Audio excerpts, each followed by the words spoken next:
हम लोग कर रहे हैं जीओसी। जीओसी को कई सारे पार्ट्स में पढ़ रहे हैं। उसमें सबसे पहला जो पार्ट चल रहा है अपना, वो चल रहा है reaction mechanism. Reaction mechanism further कई टाइप की होती है, जैसे कि टाइप्स ऑफ कोवलेंट बॉन्ड, जैसे कि टाइप्स ऑफ कोवलेंट बॉन्ड तो हो ही गया, electron displacement effect, types of intermediate, types of reactions. तो हम लोग चल रहे हैं types of electron displacement effect. इसमें कर रहे थे, दो तरीके के होते हैं, परमानेंट इलेक्ट्रॉनिक डिस्प्लेसमेंट इफेक्ट, एक होता है अपने पास टेम्पररी इलेक्ट्रॉनिक डिस्प्लेसमेंट। तो जो परमानेंट होता था उसके तीन टाइप्स होते थे, आपको पता है। सबसे पहले इंडक्टिव इफेक्ट, दूसरे नंबर पे जो होता था हाइपर कंजुगेशन, तीसरे नंबर पे होता था रेजोनेंस। ठीक है।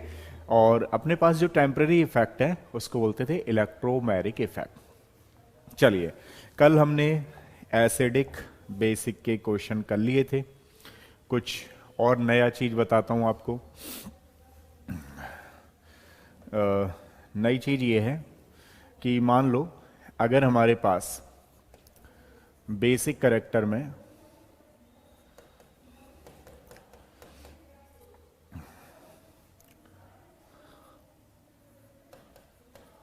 देखते हैं कौन बच्चा सही बताता है, इसका आंसर क्या होगा। चलिए बताइए, बेसिक कैरेक्टर का ऑर्डर क्या होगा इसमें। इसमें बेसिक कैरेक्टर का ऑर्डर क्या होगा, बताओ जल्दी से। बेसिक कैरेक्टर का ऑर्डर कौन बच्चा बताएगा, जल्दी बताइए। बेसिक कैरेक्टर का ऑर्डर क्या होगा।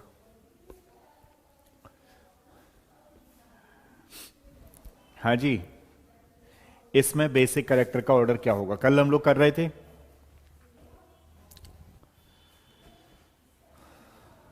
कौन बच्चा बताएगा, जल्दी बताओ फटाफट से।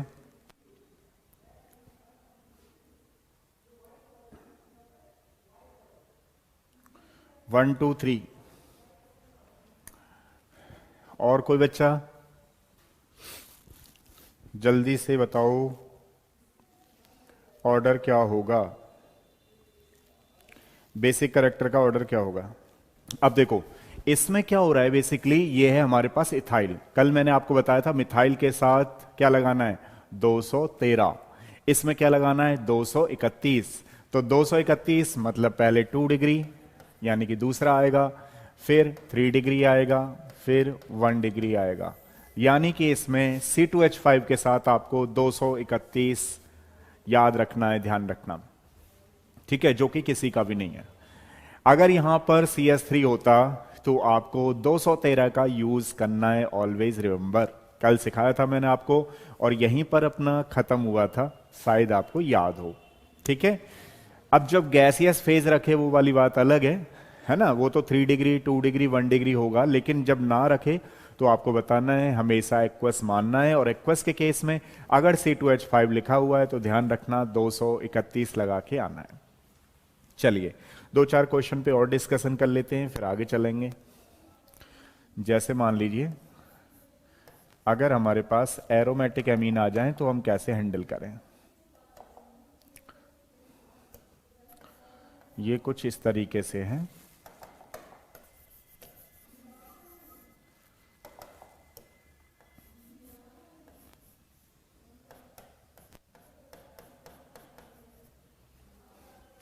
यहां पर आपको वो वाला कॉन्सेप्ट नहीं लगाना है जो कल लगा रहे थे, 213 231 कॉन्सेप्ट नहीं वैलिड होगा यहाँ पे।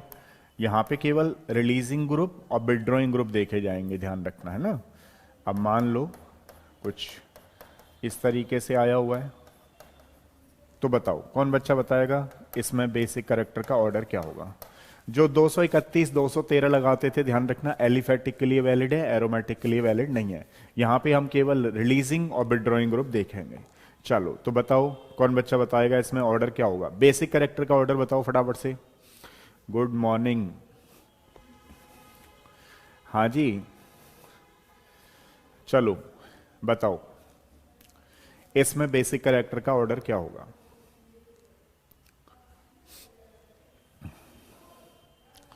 3 2 1, और कोई बच्चा टाइप करेगा इसमें बेसिक कैरेक्टर का ऑर्डर क्या होगा, बताओ जल्दी से। देखें नया क्या कर रहे हो आप लोग। बेसिक कैरेक्टर का ऑर्डर, फिर कुछ क्वेश्चंस ले लेंगे साथ में। हाँ जी, बताओ बताओ जल्दी बताओ, बेसिक कैरेक्टर का ऑर्डर क्या होगा इसमें नया?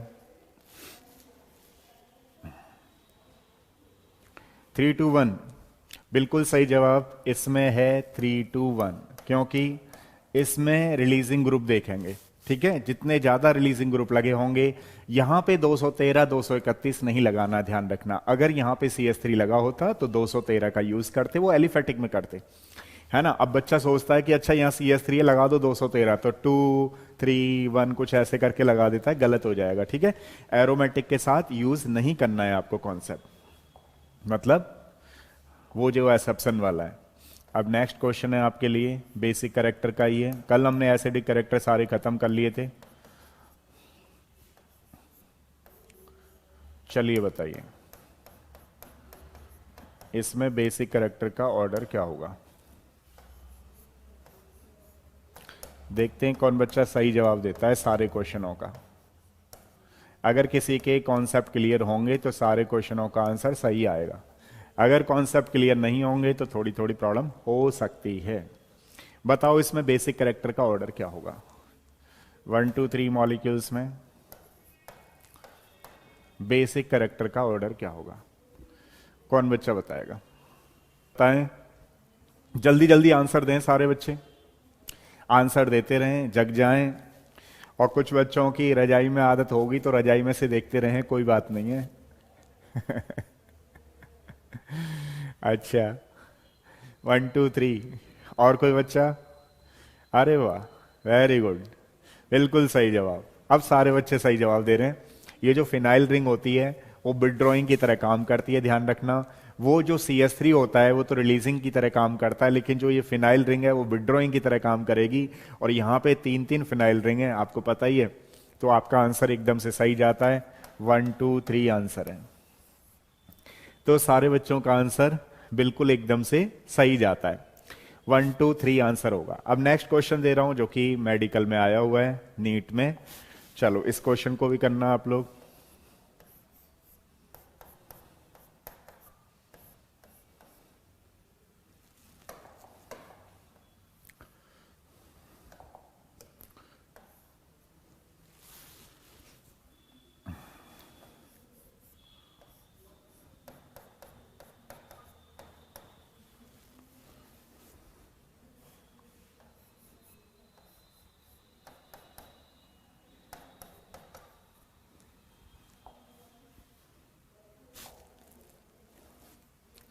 चलिए बताइए, देखते हैं कौन बच्चा बिल्कुल सही बता रहा है। इसमें आपको बेसिक कैरेक्टर का ऑर्डर लगाना है 1 2 3 4 में। बेसिक कैरेक्टर का ऑर्डर बताइए क्या होगा, बताएं इसमें बेसिक कैरेक्टर का ऑर्डर क्या होगा। Good morning, good morning. देखिए कौन बच्चा सही बता रहा है, बताओ इसमें बेसिक कैरेक्टर का ऑर्डर क्या होगा, बताओ भाई।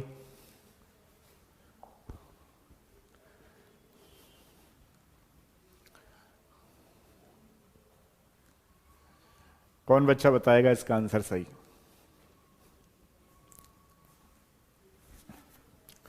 बेसिक कैरेक्टर का ऑर्डर बताओ। हाँ निशेष, 1 2 3 4 में लगाना है। 1 2 3 4 में बताइए सबसे ज्यादा, मतलब ऑर्डर क्या होगा इसका। 1 2 3 4 में ऑर्डर क्या होगा? हाँ मन्नू ने बताने की कोशिश की है 3 4 2 1। अच्छा मन्नू का है 3 4 2 1, और कोई बच्चा? 3 1, और बताओ और बताओ। 4 3 2 1, और देखते हैं। अभी तक का आंसर सही नहीं है, जितना आप लोगों ने टाइप किया है एक का आंसर सही है, 0 का शायद, एक बार देखता हूं, 0 का आंसर सही नहीं है। अभी तक जितने आपने टाइप किए हैं उसमें से आंसर सही नहीं है। मैं पूछ रहा हूं आपसे बेसिक कैरेक्टर का ऑर्डर। देखते हैं कौन बच्चा बिल्कुल सही बताता है एकदम। चलिए बताइए। Good morning everybody. चलते रहो, बेसिक कैरेक्टर का ऑर्डर बताओ नया क्या है। अच्छा, निशेष ने बता दिया 1 2 3 4। हाँ जी भैया, देखो अब 4 वाले में आप बता रहे हैं एसिडिक नहीं, एसिडिक नहीं, बेसिक। बेसिक देखो, बेसिक लिख रखा है मैंने, इसलिए मैं पूछ रहा हूं, मैं बाद में बताऊंगा, आप लोग बताओ बेसिक का ऑर्डर क्या है। एसिडिक तो कल खत्म हो गए, बेसिक भी कल खत्म हो गए थे, बस मैं 2 3 क्वेश्चन करा रहा हूं जो कुछ आए हुए हैं एग्जाम में, बाकी का तो खत्म हो गया था। आज हम लोग हाइपर कॉन्जुगेशन करने जा रहे हैं, इसलिए जो क्या बोलते हैं 1 2 क्वेश्चन पे कुछ अप्रोच बनवा रहे थे। बताओ इसमें बेसिक कैरेक्टर का ऑर्डर क्या होगा। अभी तक जो आपने टाइप किया है वो सही नहीं है। अभी तक जितना आपने टाइप किया है वो सही नहीं है। अब देखो, इसमें क्या है, प्लस आई इफेक्ट है, इसमें क्या है, माइनस आई इफेक्ट है, ठीक है। और यहां पे भी देखो ये माइनस आई इफेक्ट है, लेकिन ये माइनस आई दूर जा रहा है और ये माइनस आई पास आ रहा है। तो सबसे जो बेसिक होने वाला है बेसिकली, मतलब कम, सबसे बेसिक कम जो होने वाला है वो 4th होगा। तो सबसे ज्यादा बेसिक क्या होता है पता है आपको, प्लस आई इफेक्ट फेवर करता है।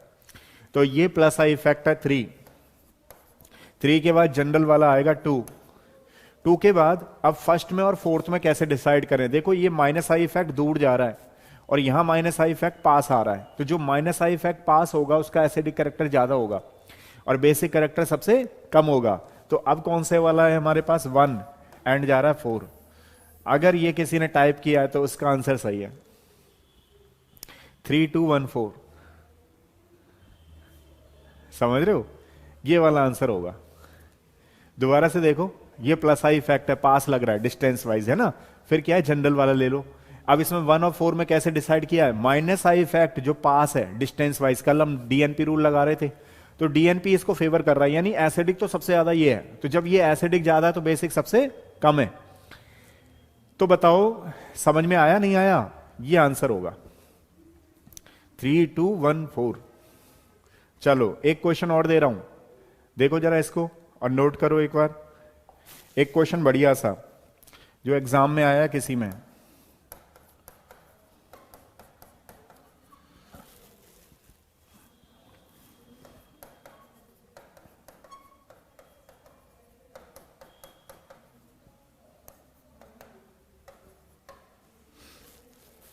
इसमें बताइए बेसिक कैरेक्टर का ऑर्डर क्या होगा।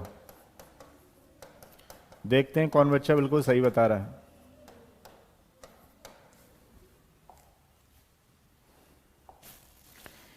इसमें बेसिक कैरेक्टर का ऑर्डर बताना है आपको मॉलिक्यूल्स में।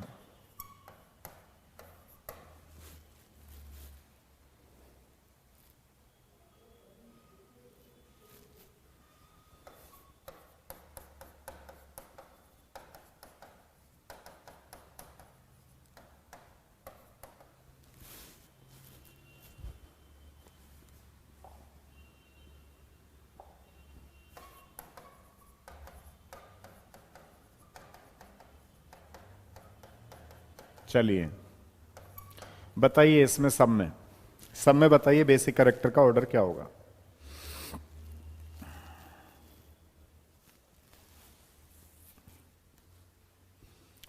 इनमें सब में बेसिक कैरेक्टर का ऑर्डर क्या होगा।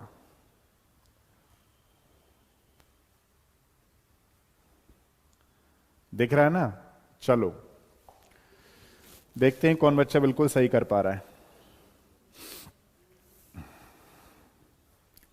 कौन बच्चा एकदम से सही कर पा रहा है, बताएं आंसर क्या होगा इसका बेसिक कैरेक्टर का ऑर्डर।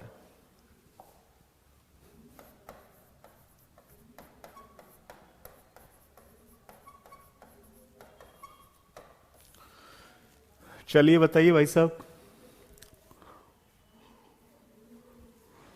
देखते हैं कौन बच्चा बिल्कुल एकदम सही बता रहा है।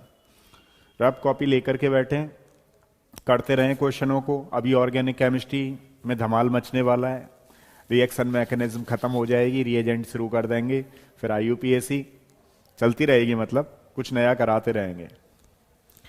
सबसे ज्यादा 6 उजुल। देखो ये क्या होता है, जो ये OR ग्रुप है ना, आपने कोशिश बहुत अच्छी की है, लेकिन ये ध्यान रखना प्लस आई भी होता है तो स्लाइडली माइनस आई भी होता है, स्लाइडली मतलब प्लस आई की तरह भी काम करता है कई बार, ये माइनस आई की भी तरह काम करता है, तो ये दोनों की तरह काम करता है, ठीक है ना।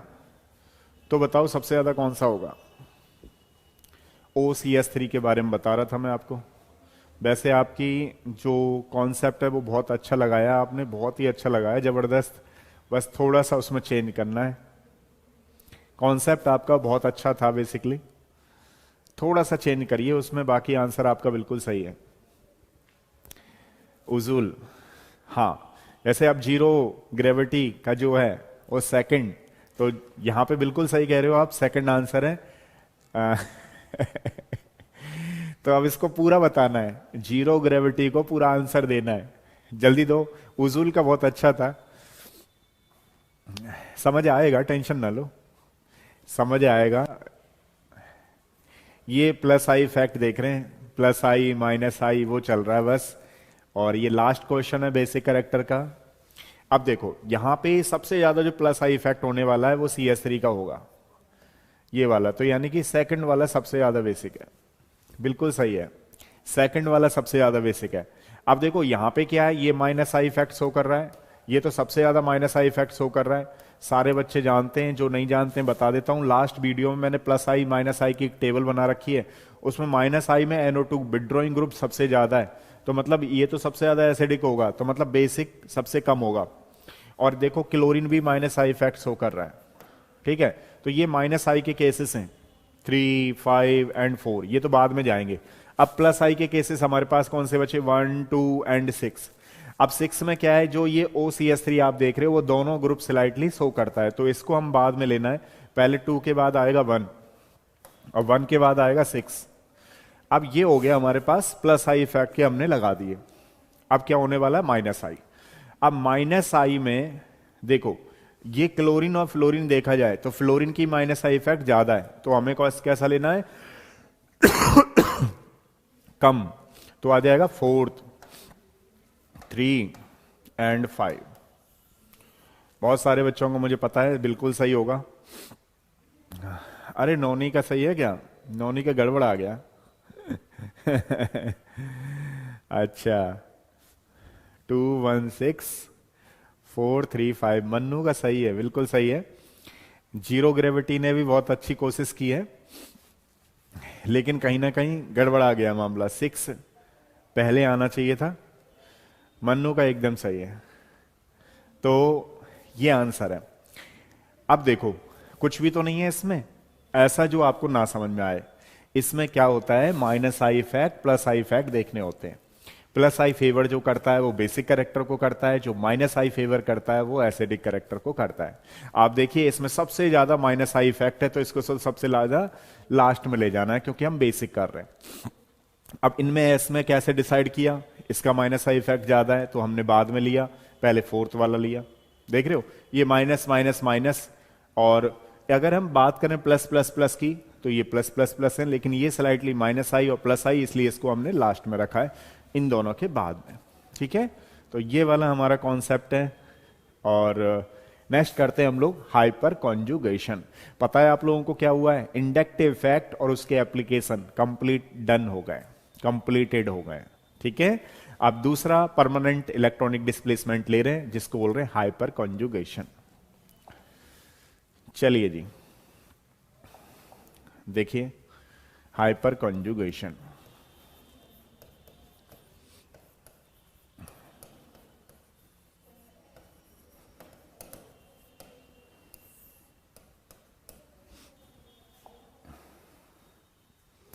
It is a special kind of resonance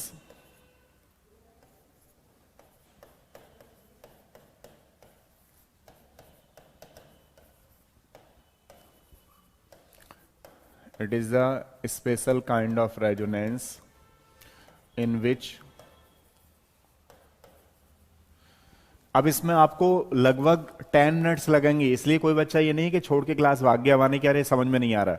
लगभग आपको 10 मिनट लगेंगी, 10 मिनट बाद सारे बच्चों को सारे कॉन्सेप्ट क्लियर समझ में आने लगेंगे।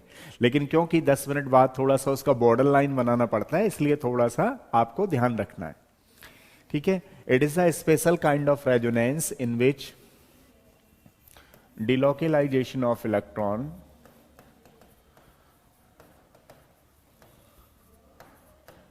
takes place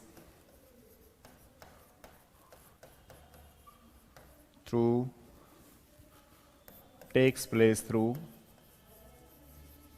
sigma and p orbitals and sigma and pi orbitals.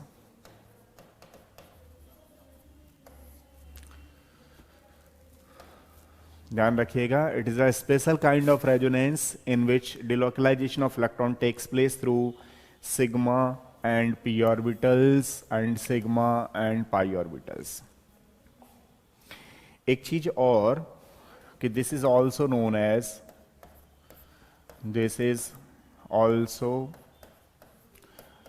As Baker Nathan effect.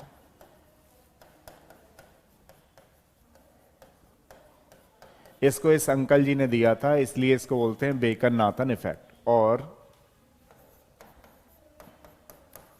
No bond resonance Baker Nathan effect और नो बॉन्ड रेजोनेंस. क्या कौन सा वाला रिपीट करूं बताओ? जीरो ग्रेविटी कौन सा वाला? ये वाला देखो, ये हाइपर कॉन्जुगेशन है. ये वाला तो नहीं करना है, बताओ. टाइप कर दिया करो ऐसे ही. अगर किसी बच्चे को लग रहा है कि कोई चीज बतानी है, मैं देखते हुए बताया करूंगा, चिंता ना करो. मैं तो भैया मजे लेते हुए कराऊंगा. आप लोगों से भी कहता हूं मजे लेते हुए पढ़ो. ज्यादा सीरियस होने की जरूरत नहीं है, क्योंकि सीरियस लोगों को ज्यादा.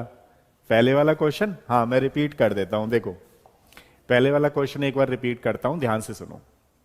इसमें कुछ नहीं है जो आपको समझ में ना आए, आराम से आप कर सकते हो. देखो ये 2 डिग्री है, ठीक है. और दूसरी वाली बात, इसमें प्लस आई इफेक्ट ज्यादा लग रहा है. आप बेसिक करेक्टर के लिए देखो प्लस आई इफेक्ट कहां कहां लग रहा है. तो देखो इसमें लग रहा है प्लस आई इफेक्ट, आप देख रहे हो. इसमें प्लस आई इफेक्ट लग रहा है, इसमें लग रहा है प्लस आई, और इसमें लग रहा है. अच्छा, OCS3 के साथ थोड़ी सी प्रॉब्लम ध्यान रखिएगा. स्लाइटली वो माइनस आई इफेक्ट भी करता है, मतलब प्लस आई भी करता है और स्लाइटली माइनस आई भी करता है. इसकी वजह से अब जैसे उजुल ने कोशिश बहुत अच्छी की थी कि ये सबसे ज्यादा प्लस आई करेगा तो ये हो जाएगा, क्योंकि इसके लॉन पेयर होते हैं.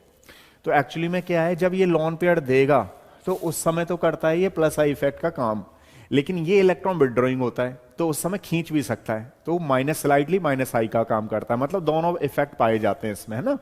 अब देखो हमने क्या करना है कि ये माइनस आई है, ये माइनस आई है और ये माइनस आई है. सबसे पहले 2 वाला ले लो, ये आ गया. फिर ये ले लिया. अब फिर जैसा इसमें मैंने अभी आपको बताया प्लस आई माइनस आई, तो प्लस आई वाला ले लिया. तो ये हमारे पास जो हो गए प्लस आई वाले हो गए तीनों. अब माइनस आई ढूंढो. अब देखो जो NO2 ग्रुप होता है, इलेक्ट्रॉन विड्रॉइंग सबसे ज्यादा होता है, मतलब फ्लोरीन और क्लोरीन से भी ज्यादा होता है. तो उसके केस में हमें क्या देखना है कि कम माइनस आई इफेक्ट देखना है. तो कम माइनस आई इफेक्ट कौन सा है? 4th वाला, हमने ये ले लिया. अब फिर कौन सा है? 3 वाला, ये ले लिया. और 5th वाला, ये ले लिया. जब ये क्वेश्चन वहां पे आ जाता तो इस क्वेश्चन को आप वैसे निकाल ले जाते. कैसे? कि ये जो NO2 देख रहे हो ना, NO2 लास्ट में ही रहना है, और ये जो देख रहे हो वो पहले ही रहना है. अगर मान लो एक आध में गड़बड़ हो भी जाती तो भी आप इस क्वेश्चन को एलिमिनेशन करके निकाल ले जाया करो, ठीक है. ऑर्गेनिक के क्वेश्चंस को जल्दी,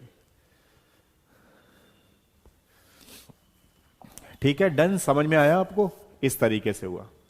चलो अब रेजोनेंस कर रहे हैं, वो सॉरी हाइपर कॉन्जुगेशन कर रहे हैं. हाइपर कॉन्जुगेशन में क्या है? It is a special kind of resonance in which delocalization of electrons takes place through sigma and pi orbital and sigma and pi orbitals. इसको और हम लोग क्या बोलते हैं? बेकर. बेकन लिख दिया मैंने, बेकन नहीं है, बेकर है. Baker Nathan effect. It is also known as Baker Nathan effect. इस अंकल जी ने दिया था, इनके नाम पे चल रहा है मामला.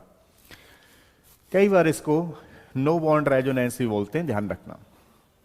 अब भैया हाइपर कॉन्जुगेशन, जैसा मैंने आपको बताया कि जो इंडक्टिव इफेक्ट होता है वो किससे होता है? सिग्मा बॉन्ड के थ्रू, मतलब सिंगल बॉन्ड के थ्रू. लेकिन यहां पे क्या होता है? Sigma and pi orbital and sigma and pi orbital. तो मान लो इससे जो आप देखने वाले हो, इससे दो चीजें देखोगे, क्या क्या? एक तो बोलोगे कार्बोकैटाइन और एक बोलने वाले हो फ्री रेडिकल। मतलब एक तो बोलोगे कार्बोकैटाइन और एक बोलोगे फ्री रेडिकल। और जो सिग्मा एंड पाई बॉन्ड है उसके थ्रू जो बनेगा वो बनेगा एल्कीन। यानी कि जो हाइपर कॉन्जुगेशन प्रोड्यूस होगा इन तीन के बीच में ही होने वाला है, carbocation, free radical and alkene. अब मान लो एल्कीन जो एग्जांपल है वो है सिग्मा एंड पाई ऑर्बिटल्स के बीच में। कार्बोकैटाइन और फ्री रेडिकल जो है वो किसका एग्जांपल है? बेसिकली वो एग्जांपल है हमारे पास sigma and pi orbital. Pi मतलब सिंगल बॉन्ड होना। अब देखो ध्यान से सुनो, अब होता क्या है इसमें, अगर हमें हाइपर कॉन्जुगेशन पता लगाना है तो हाइपर कॉन्जुगेशन इन तीनों में पाया जाएगा। कब पाया जाएगा? जब अल्फा कार्बन हाइड्रोजन प्रेजेंट होगा वहां पे। तो देखो number of hyper conjugating structure, number of hyper conjugating structure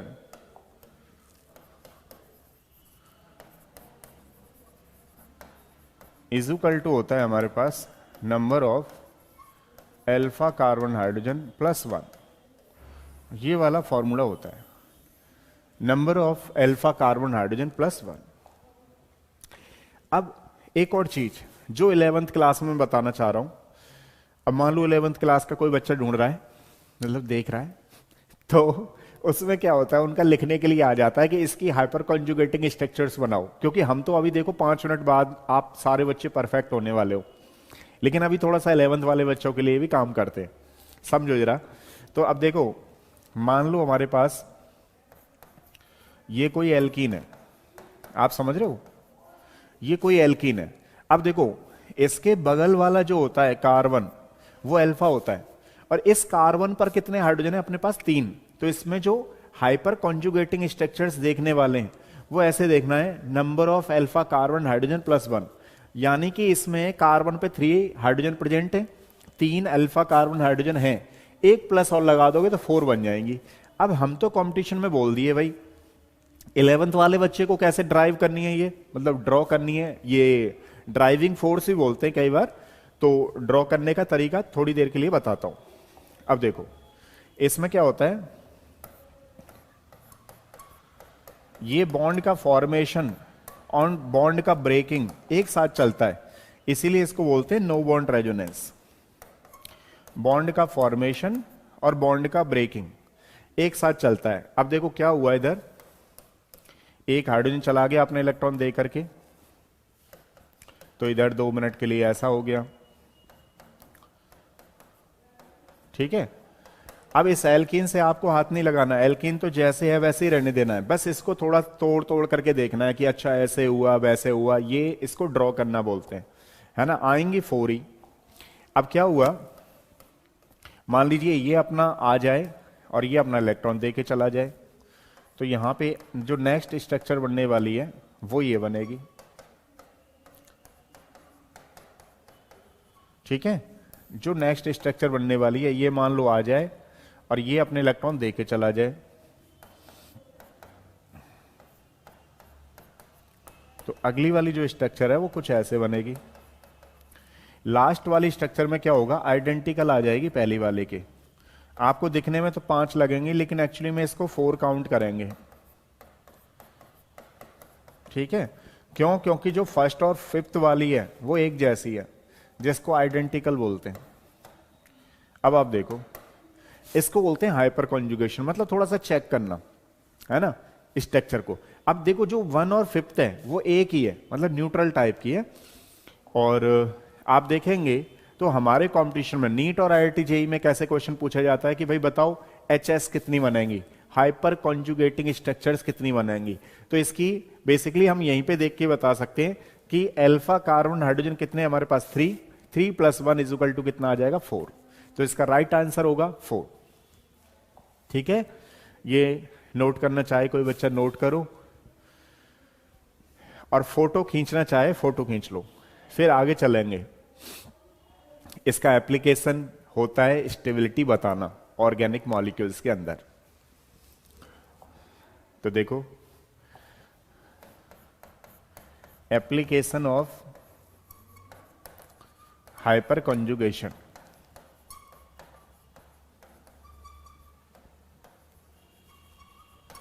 application of hyper conjugation की बात करें तो इसका एक ही होता है स्टेबिलिटी ऑफ द मॉलिक्यूल्स। जितनी ज्यादा स्टेबिलिटी होगी मॉलिक्यूल्स की, उतनी ज्यादा हाइपर कॉन्जुगेटिंग स्ट्रक्चर्स बन रही होंगी। जैसे फॉर एग्जांपल के लिए, अब अगर मैं किसी बच्चे से पूछूं, बताइए इन तीनों में से विच one is the more stable, या स्टेबिलिटी का ऑर्डर बताइए, तो बताइए कौन बच्चा बता रहा है इसका राइट आंसर। अभी तक तो हम इंडक्टिव फैक्ट कर रहे थे, लेकिन ध्यान रखना इंडक्टिव फैक्ट से भी ज्यादा प्रायोरिटी किसको देते हैं पता है? हर किसी को किसी का क्या रहता है? इंतजार। तो हम क्या बोलते हैं? आ रही है, आ रही है। ऐसे स्टेबिलिटी चेक करते हैं, ध्यान रखना ऑर्गेनिक केमिस्ट्री के अंदर। सबसे पहले एरोमेटिक करेक्टर लगाते हैं, एरोमेटिक के बाद रेजोनेंस यूज होता है, फिर हमारे पास हाइपर कॉन्जुगेशन यूज होता है, ध्यान रखना, फिर हमारे पास इंडक्टिव इफेक्ट यूज होता है। तो इस तरीके से हर किसी को किसी का है इंतजार। अब लास्ट टॉपिक में हम लोग इंडक्टिव इफेक्ट में ये लगाए थे कि प्लस आई इफेक्ट इसमें ज्यादा होगा, लेकिन अब यहां पे क्या लगा रहे हैं? Hyper conjugation. तो कितने अल्फा हैं? इस कार्बोकैटाइन से जो बगल वाले हैं वो अल्फा हैं, तो टोटल अल्फा कितने? 9। और इसमें अल्फा कितने? देखो ये 3 और 3 6, और इसमें अल्फा कितने? 3। तो जितने ज्यादा अल्फा कार्बन हाइड्रोजन होंगे, यानी कि जितनी एचएस बनेंगी, उतनी ज्यादा मॉलिक्यूल की स्टेबिलिटी होगी। और इंडक्टिव फैक्ट से ज्यादा प्रायोरिटी किसको देते हैं हम? हाइपर कॉन्जुगेशन को। बताओ क्लियर हुआ नहीं हुआ? और सारे बच्चों का आंसर बिल्कुल सही जवाब, 3 to 1। अगर मैं किसी बच्चे से पूछूं कि बताओ इसमें कितनी एचएस होंगी, तो आपका आंसर होना चाहिए 10, इसकी 7, इसकी 4। जितनी ज्यादा एचएस उतना मॉलिक्यूल ज्यादा स्टेबल। ठीक है। अब मान लो आपसे कोई पूछे कि इसमें जो हाइपर कॉन्जुगेशन हो रहा है, आप जो देख रहे हो वो कौन सा वाला हो रहा है, जरा बताइए तो। इन दोनों के बेसिस पे बताइए ये कौन से टाइप का हो रहा है? इनमें से ये हो रहा है या फिर ये हो रहा है? कौन बच्चा बताएगा? इस वाले की बात चल रही थी कि इसमें कौन सा हाइपर कॉन्जुगेशन पाया जा रहा है, बताओ इसमें कौन सा हाइपर कॉन्जुगेशन पाया जा रहा है? बताइए, सिग्मा एंड पी ऑर्बिटल या सिग्मा एंड पाई ऑर्बिटल? बिल्कुल सही जवाब, सिग्मा पी ऑर्बिटल, बिल्कुल सही जवाब। सिग्मा एंड पी ऑर्बिटल वाला हो रहा है। वेरी गुड, वाह वाह वाह। कृष्णा आ चुके भाई साहब, आपकी जरूरत है यार, आप आया करो थोड़ा सा। आओ, कुछ तुम कहो कुछ हम कहें, फिर नया माहौल बनाते हैं। अरे वेरी गुड, प्रतीक भी आ गए, सही है, आना जरूरी है यार। माहौल तो तभी बनेगा ना। माहौल कैसे बनेगा? अकेले हम अकेले तुम, कैसे काम चलेगा? फिर हम यहां बोल रहे हैं हाँ भाई, कोई है ही नहीं, कोई दिक्कत हो जाएगी ना, माहौल बनाना है। अरे वेरी गुड। देखो अब क्वेश्चन है नेक्स्ट वाला आप लोगों के लिए। बताइएगा which one is the more stable and Y?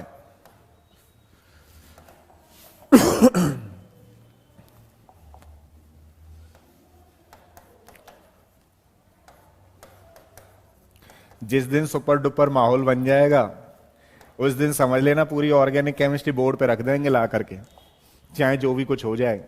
अब वो सुपर डुपर माहौल बनाने में ही लगे हुए हैं, देखते हैं क्या नया हो रहा है।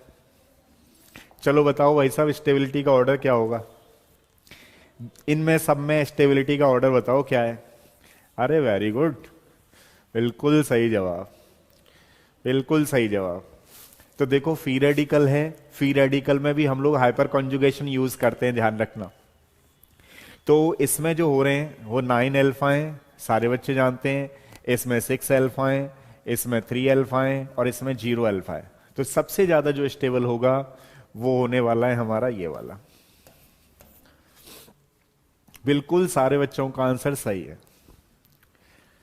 ठीक है, ऐसे बस लगे रहो, एक बार माहौल बन जाए उसके बाद फिर बोर्ड पे ले आएंगे पूरी ऑर्गेनिक, 2 दिन में ही खत्म कर देंगे आईआईटी जेई वालों के लिए मस्त तरीके से। लेकिन वो आए ना, वो थोड़ी फीलिंग फीलिंग आएगी बाद में, थोड़ा सुपर डुपर माहौल कैसे बनेगा। अब एक बच्चा पता लगा च्यवनप्राश खाते खाते वहां पे बेड में फिर सो गया, अब उसकी मम्मी ने जगाया, ये क्लास ले ले, फिर सो गया। पानी क्या है, चाय है क्या, चाय देखी कोई नहीं आ रहा है, फिर सो गया रजाई में लेकर के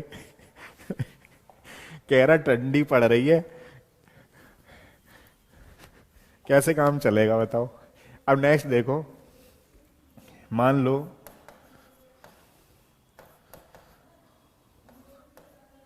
इन दोनों में आपसे पूछा जाए कि बताइए विच one is the more stable, कौन बच्चा बताएगा नहीं भाई साहब, चाय का कप जो है तब मुंह का वो निकाल रहा है, पता है, रजाई में से देख रहा है इधर उधर चाय आ रही है क्या, और चाय की उसको थोड़ा सा वो बनी, हाँ भाई चाय बन गई है, तुरंत देखा रजाई में से निकाल के अपना चेहरा, पता लगा चाय है नहीं, बनी हुई नहीं आई है, फिर ढक लिया, आने के बाद में सोचेंगे क्या चल रहा है अरे वाह, अरे वाह, क्या बात है। ऐसे ही लगे रहो, बस एक बार माहौल बन जाए उसके बाद तो फिर हम देख लेंगे, थोड़ा फीलिंग आ जाए ना बढ़िया सी। बिल्कुल सही जवाब। देखो इसमें जो अल्फा है, ध्यान रखिएगा सारे बच्चे, इसमें प्लस आई इफेक्ट भले ही ज्यादा है, लेकिन हाइपर कॉन्जुगेशन देखना है हमें, है ना। इसमें कितने अल्फा हैं, 2 अल्फा हैं, बीटा मत काउंट कर देना कोई बच्चा, ये अल्फा है ये बीटा है, ठीक है, और ये इसमें अल्फा है, तो इसमें कितने अल्फा हैं, 3, और उसमें कितने अल्फा है, 2। तो देखो इंडक्टिव इफेक्ट इसमें ज्यादा है, इंडक्टिव इफेक्ट से जो डोमिनेंसी दिखाता है यहां पे वो दिखाता है हाइपर कॉन्जुगेशन, ठीक है, ये ध्यान रखना है। बिल्कुल सही जवाब। नेक्स्ट क्वेश्चन देखिए,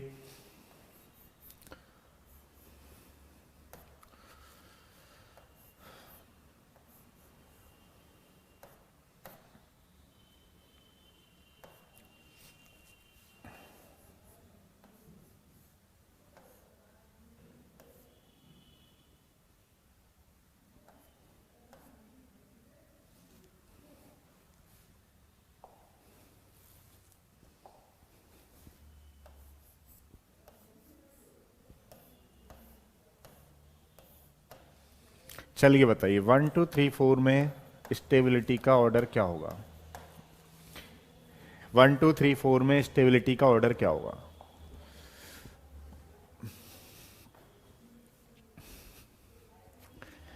जल्दी बताएं, 1 2 3 4 में स्टेबिलिटी का ऑर्डर क्या होगा।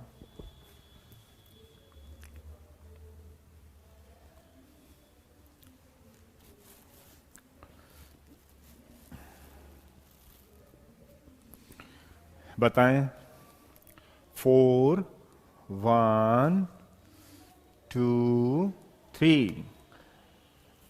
Very good, very good, very good, बिल्कुल सही चल रहा है मामला, ऑलमोस्ट सारे बच्चों का सही चल रहा है। अब देखिए यहां पे भी हमें हाइपर कॉन्जुगेशन चेक करना है, तो देखो यहां पे कोई चीज नहीं लिखी है, इसका मतलब 2 हाइड्रोजन लिखे हुए हैं, यहां पे 2 हाइड्रोजन लिखे हुए हैं, ध्यान रखना, और ये CH3 लगा हुआ है, ध्यान रखना, ये CH3, ये 3 अल्फा है, 3 अल्फा है, 3 अल्फा, 3 अल्फा, 2 अल्फा, और ये 2 अल्फा, टोटल 10 अल्फा है, ध्यान रखना।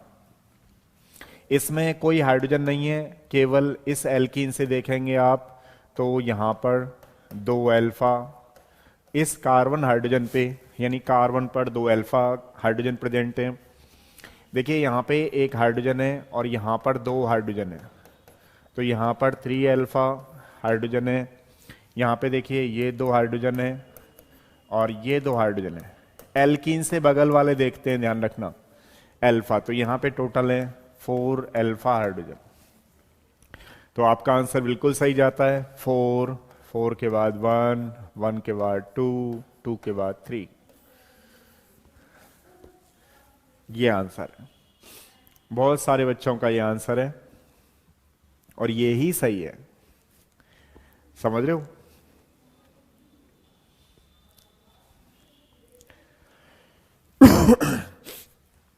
ध्यान रखना है आपको।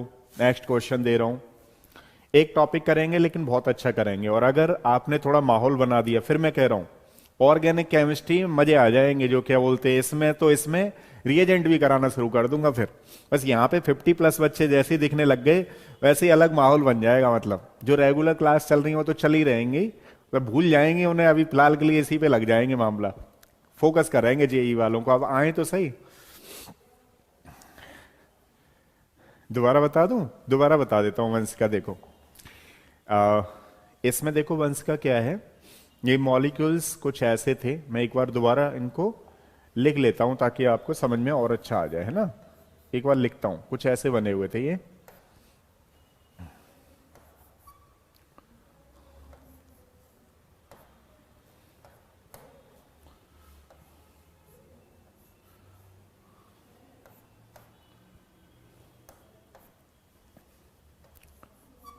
क्योंकि वहां पे ज्यादा पेन चल गया ना, पेन पेंसिल, तो वहां तो पता ही नहीं लग रहा चल क्या रहा है। फिलहाल आप देखो, अब यहां पे देखो, 2 2 और 2, ये 4 अल्फा कार्बन हाइड्रोजन है। एल्कीन से देखते हैं ना। अब देखो ये एल्कीन है, इससे अल्फा जो हुए 2 तो ये रहे और 1 ये रहा, तो 3 अल्फा कार्बन हाइड्रोजन है। समझ रहे हो? अब देखो इस कार्बन की 4 वैलेंसी पूरी है, तो ऊपर तो है नहीं, तो नीचे ही है। तो ये जो देख रहे हो आप यहां पे 2 अल्फा कार्बन हाइड्रोजन है।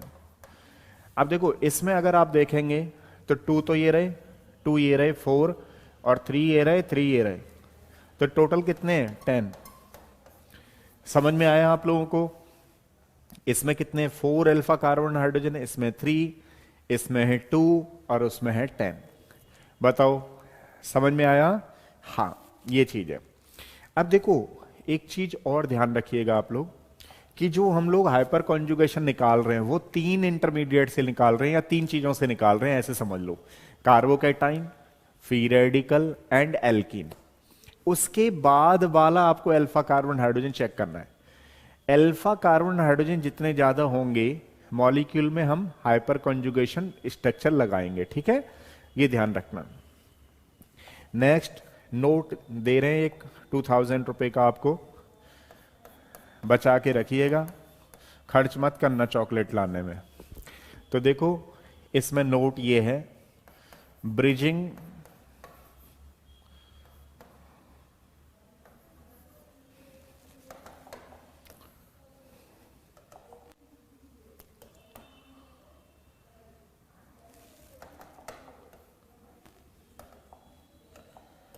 ओ sorry,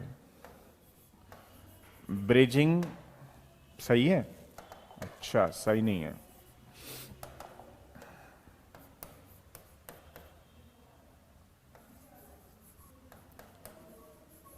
alpha carbon hydrogen not consider as a alpha, bridging alpha carbon hydrogen not consider as a hyper conjugation. इस लाइन को एक बार लिख लो आप लोग, बहुत इंपॉर्टेंट लाइन है। ये वाली जो लाइन है बहुत इंपॉर्टेंट लाइन है। ठीक है, ब्रिजिंग अल्फा कार्बन हाइड्रोजन जो होते हैं वो ध्यान रखना, वो as a hyper conjugation count नहीं करते हमने। जैसे फॉर एग्जाम्पल अब मैं आपसे पूछता हूं, बताइए क्या इसमें हाइपर कॉन्जुगेशन होगा या नहीं होगा? कौन बच्चा बताएगा? कौन बच्चा बताएगा इसमें हाइपर कॉन्जुगेशन होगा या नहीं होगा? हाँ जी, कौन बच्चा बता रहा है इसमें हाइपर कॉन्जुगेशन होगा नहीं होगा?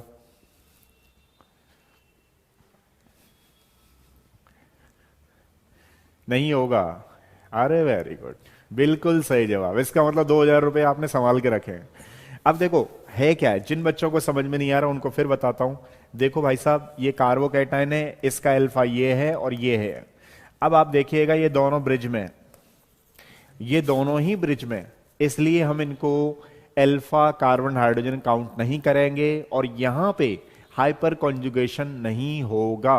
ये क्वेश्चन भी आपके नीट में, आईआईटी जेई में आ भी गए और आ भी जाते।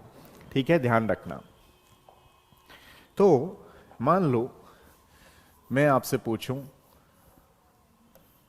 मैं आपसे पूछूं, क्या इसमें हाइपर कॉन्जुगेशन होगा या नहीं होगा?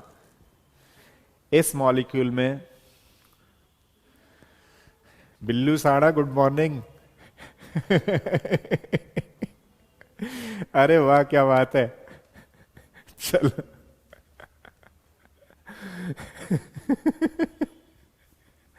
सही है भाई। चलो। बताओ। नाम यार कोई और छांट के नहीं ला सकते हो? क्या क्या नाम लगा रहे हो? हाँ जी। होगा नहीं होगा, जल्दी से टाइप करो फटाफट। हाँ जी। देखो, दो बच्चों ने बता दिया जवाब, होगा। बिल्कुल सही जवाब है। तीसरे का आगे आंसर होगा। ये निशेष कहाँ है? तो देखो भाई साहब, ये होगा क्यों? क्योंकि जो ये अल्फा है, एक तो अल्फा ये है, एक अल्फा ये है। अब ये तो अल्फा ब्रिजिंग में आ रहा है, ये जो अल्फा है ये तो ब्रिजिंग में आ रहा है, बट ये अल्फा देखो ब्रिजिंग में नहीं आ रहा है। आप समझ रहे हो? इस अल्फा की वजह से, इस अल्फा की वजह से यहां पर हाइपर कॉन्जुगेशन होगा, ध्यान रखना।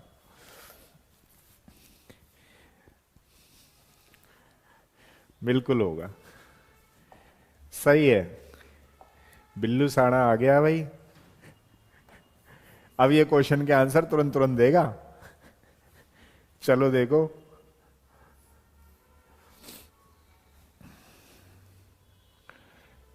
अब क्वेश्चन ये है कि क्या ये हाइपर कॉन्जुगेशन देगा या नहीं देगा? कौन बच्चा बताएगा ये हाइपर कॉन्जुगेशन देगा या नहीं देगा? हाँ जी, बताओ। This molecule will give the hyper conjugation और नॉट? देगा? हाँ भाई, दो लोगों का आंसर आ गया, बाकी बच्चे कहां हैं? जल्दी से आंसर दो। हाँ भाई कृष्णा, बिल्कुल सही कह रहे हो, ये देगा। क्यों? क्योंकि भले ही ब्रिज पे कार्बोकैटायन है, लेकिन आप देख रहे हो ये वाले, ये अल्फा है, ये अल्फा है, इसलिए ध्यान रखना ये देगा। नहीं नहीं बंस का, नहीं देगा, देगा ना। देखो क्या लिखा है, आपने ध्यान नहीं दिया। ध्यान दो, ध्यान दो। 2000 रुपए का नोट दिया है। अब देखो क्या है इसमें, क्या कह रहे हैं? Bridging alpha carbon hydrogen not consider. अब ये ब्रिजिंग पे अल्फा कार्बन हाइड्रोजन नहीं आया है, ये केस अलग है, ये केस अलग है। यहां कार्बोकैटायन आया है। अब इसके अल्फा कौन से होंगे? ये वाले। तो ये देगा। लेकिन मान लो अगर ब्रिजिंग पे अल्फा कार्बन हाइड्रोजन है, वो नहीं देते हैं, समझ रहे हो? तो आंसर देगा। नहीं नहीं, ब्रिज पे तो है, लेकिन आप देखो ये कार्बोकैटायन ब्रिज पे है, लेकिन अल्फा कार्बन हाइड्रोजन कहां है? देखो ब्रिज से अलग है। अल्फा कार्बन हाइड्रोजन कहां है? ब्रिज से बिल्कुल अलग। ठीक है, ये ध्यान रखना। एक नया क्वेश्चन।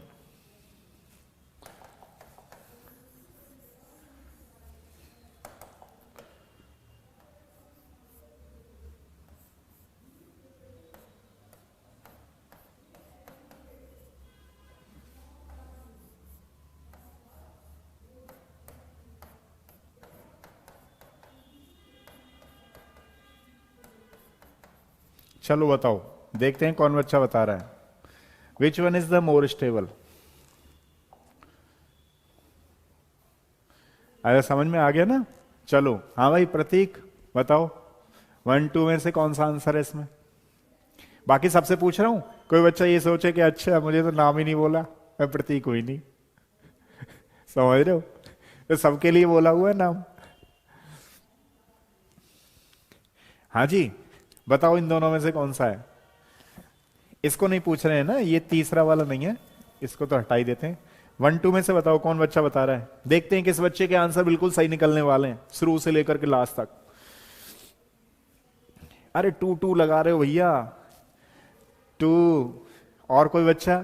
देखो यहीं पे गड़बड़ हो जाती नहीं होती, इसलिए मैं कहता रहता हूं हमेशा मेरी क्लास को देखो। अरे कुछ तो समझ में आएगा। Something is better than nothing. और एक बार माहौल बन गया, सुपर डुपर माहौल बन गया, मजे आ जाएंगे भाई साहब। वो फीलिंग अभी थोड़ी कम आ रही है मुझे आपकी तरफ से, मेरी तरफ से नहीं, मैं तो पूरा 100% दे रहा हूं। इधर फीलिंग आ गई, फिर आप समझो, फिर आप कहोगे कि हाँ जी मजा आ गया।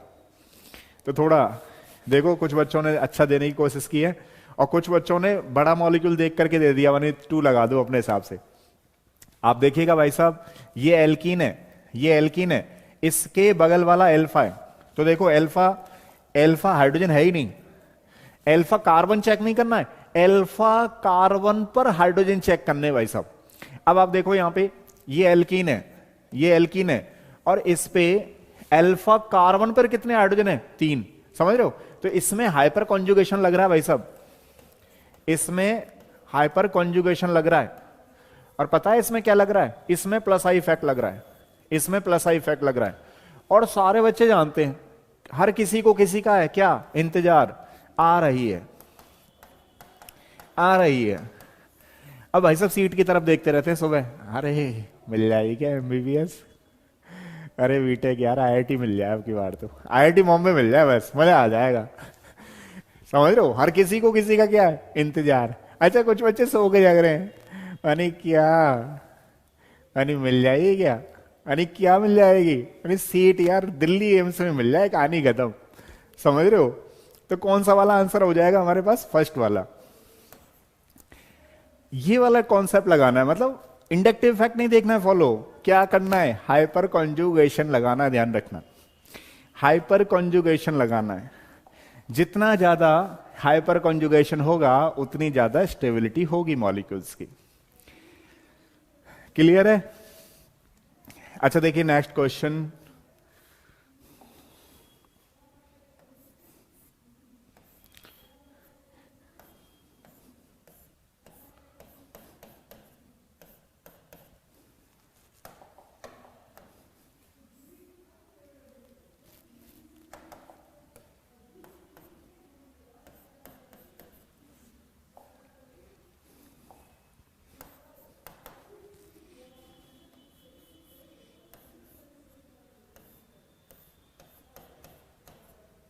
देखते हैं कौन बच्चा बिल्कुल सही आंसर देता है।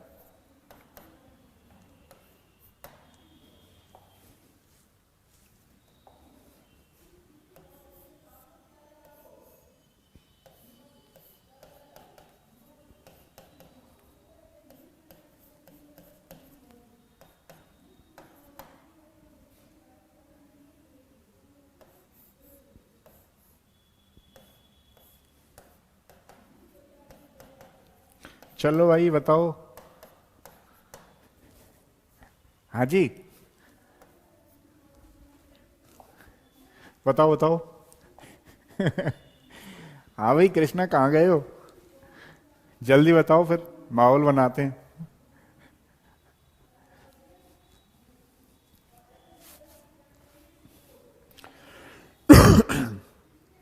हाँ जी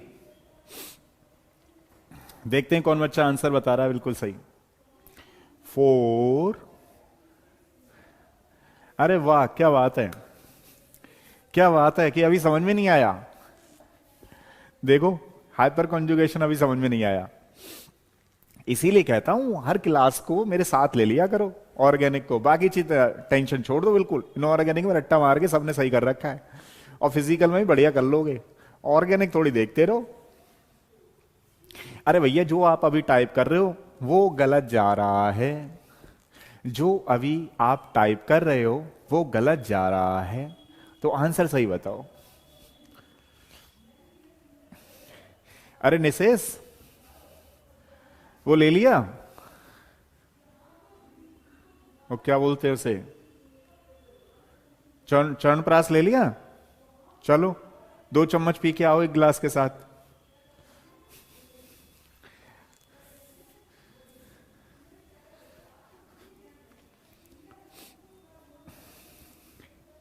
शोएब का आंसर बिल्कुल सही जा रहा है। बिल्लू साड़ा का भी ऑप्शन बिल्कुल सही जा रहा है। वंशिका का भी सही है। अब सही डालने लगे, क्या चक्कर है भैया, अब सही डालने लगे सारे बच्चे। अरे कहां गया यार ये, अदरक अदरक खा के आएगा चलो देखो, ध्यान दो, अब आपके आंसर बिल्कुल सही आने लगे, स्टार्टिंग में गलत आ रहे थे, यानी कि आपने देखना शुरू कर दिया। अब देखो है क्या है भाई साहब, यहाँ पे कोई भी अल्फा नहीं है, कॉमन है सब में अल्फा। देखो ये कार्बोकैटायन है, इसका अल्फा एक तो ये है जो कि देखना नहीं है, दो ये कॉमन है, देखोगे आप लोग तो ये कॉमन है, इसमें देखने से पता ही नहीं लग रहा है क्योंकि ये 4 है और जो कि सब में कॉमन है। तो जब हाइपर कॉन्जुगेशन डिसाइड नहीं कर रहा है तो फिर आपके पास क्या ऑप्शन रह जाता है, इंडक्टिव फैक्ट को डिसाइड करने का। लगभग सारे बच्चे जानते हैं इसमें प्लस आई फैक्ट सबसे ज्यादा पाया जा रहा है, समझ रहे हो, इसमें सबसे ज्यादा, क्योंकि CT3 का प्लस आई इफेक्ट, ये ट्रीटियम है, हाइड्रोजन का आइसोटोप्स है, ये ड्यूटीरियम है, और ये क्या है हमारे पास, प्रोटियम है। तो अगर मैं प्लस आई इफेक्ट की बात करूं तो ध्यान रखना प्लस आई इफेक्ट पाया जाता है CT3 में, फिर CD3, फिर CS3।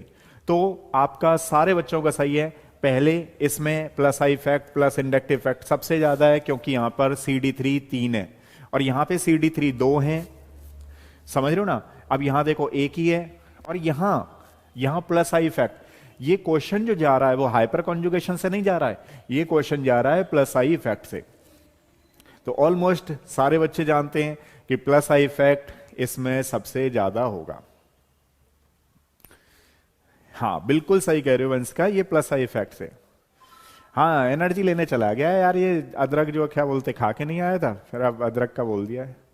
अभी 2 चम्मच के साथ 2 गिलास दूध लेकर के आ रहा है। हाँ बिल्कुल सही है मन्नू, प्लस आई इफेक्ट के हिसाब से जाएगा, समझ रहे हो, वेरी गुड। देखो चलो बताओ नया क्या है इसमें, इसमें आपको बताना है क्या, इसमें बताना है स्टेबिलिटी का ऑर्डर क्या होगा 1 2 3 में। चलो भाई एनर्जी ऑर्डर बताओ 1 2 3 में क्या होगा, कौन बच्चा बताएगा, बताओ। उमा का आंसर आ गया, वेरी गुड। अरे डिलीट मार दिया, सोनाली का आंसर आ गया, चलो 312 बिल्कुल सही है, 312 होगा। तो सबसे ज्यादा CT3 का, क्योंकि यहां पे भी क्या है पता है, हाइपर कॉन्जुगेशन नहीं है, यहां पे भी प्लस आई इफेक्ट है, जिसकी वजह से CT3 का ज्यादा होगा, फिर CD3, फिर CS3 होगा। ठीक है, ये चीज और ध्यान रखिएगा आप लोग।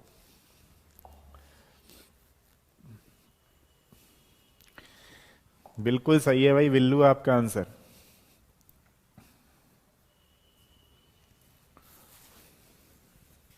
अच्छा एक क्वेश्चन और रह गया, एक क्वेश्चन और रह गया, उसे भी कर लेते हैं, ठीक है। देखो एक क्वेश्चन और दे रहा हूं, ये लास्ट क्वेश्चन है हाइपर कॉन्जुगेशन का, इसी के साथ हमारा आज का टॉपिक खत्म हो जाएगा। लेकिन आप बने रहो, चैनल पे बने रहो, जिससे जिंदगी जो है थोड़ी थोड़ी ठंड भी कट जाए, साथ के साथ माहौल भी बन जाए। कृष्णा कहाँ हो भाई, अब बताओ माहौल बनाने के लिए क्या करें।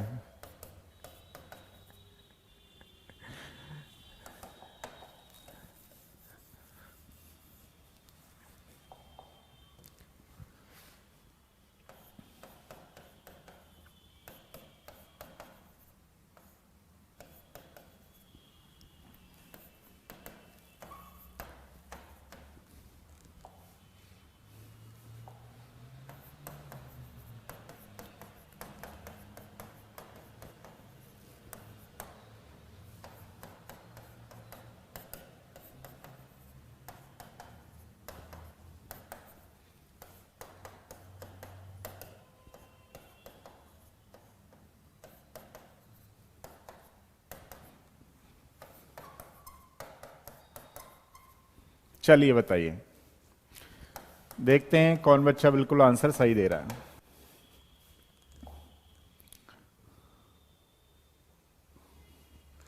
इसका आंसर बताना है आपको, और जो बच्चा नहीं जानता है उसके लिए थोड़ा लिख रहा हूं मैं। सबसे पहले ओवरऑल स्टेबिलिटी,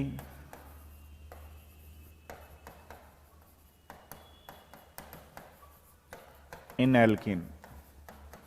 एल्कीन में हम ओवरऑल स्टेबिलिटी कैसे देखें, पहले कॉन्जुगेटेड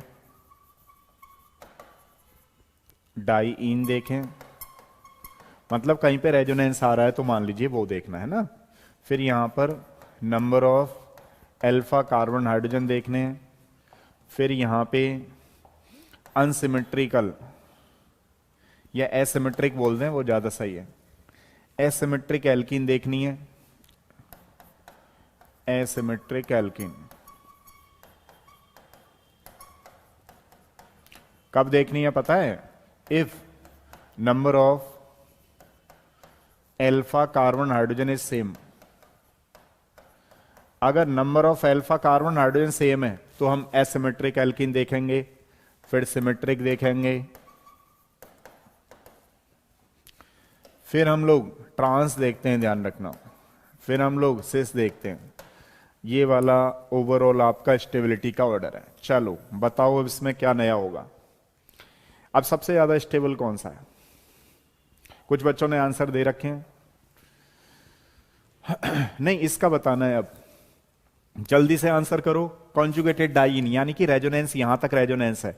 मान लीजिए रेजोनेंस नहीं है तो फिर हम अल्फा कार्बन हाइड्रोजन चेक करेंगे। जितने अल्फा कार्बन हाइड्रोजन होंगे उतनी ज्यादा स्टेबिलिटी होगी। फिर क्या है हमारे पास? एसिमेट्रिक एल्कीन है। फिर क्या है हमारे पास? सिमेट्रिक एल्कीन है। फिर क्या है? ट्रांस है। फिर क्या है हमारे पास? सिस है। तो चलो जल्दी से बताओ क्या आंसर होने वाला है। तो देखो इसमें कितने अल्फा हाइड्रोजन है हमारे पास? 12।